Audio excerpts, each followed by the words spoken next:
Hare Krishna. Empowerment doesn't mean absence of obstacles. It means perseverance amidst obstacles. In spiritual circles, there is often the concept that someone who is very successful is said to be empowered by God. Krishna himself says in the 7th chapter of the Bhagavad Gita, Paurusham Drishu, I am ability among man. He says among human beings, 7.8 he says that.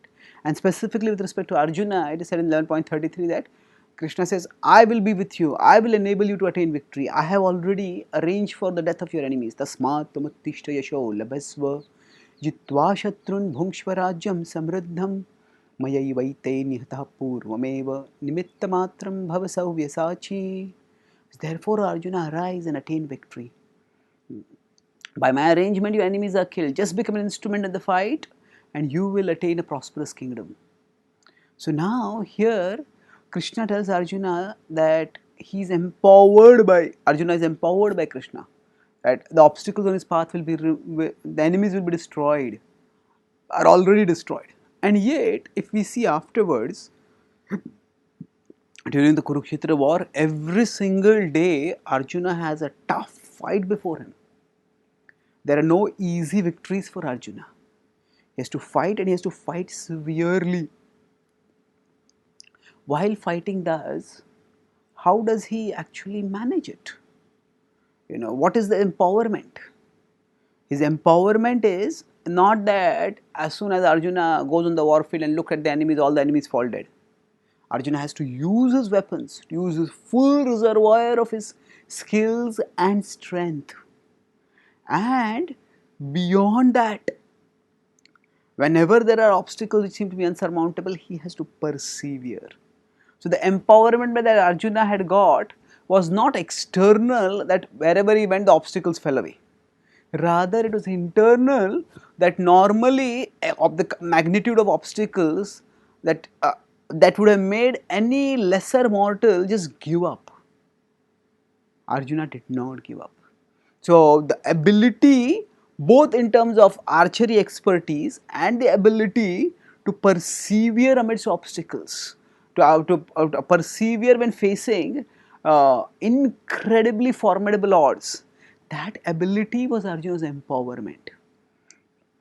And it was because of this empowerment within, internally, the unflinching, unfailing determination to persevere in the service of Krishna, that was what enabled Arjuna to succeed in the war ultimately. And that's what led to victory. So, yes, by Krishna's arrangement, Arjuna was ultimately successful. But that does not mean immediately all his enemies fell away. Arjuna had that confidence by Krishna's grace that if he persevered, he would be successful.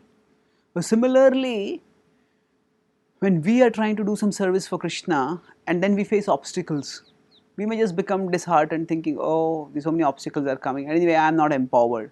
That's why I am not able to do it. No, we cannot assume that we are empowered or we are not empowered. We simply have to strive to serve Krishna. And the very determination to serve Krishna, we can say that is the empowerment. So some of us may have a lot of abilities, some of us may have less abilities. And those abilities are also one kind of empowerment. But more important than the talents that we have is the commitments that we cultivate.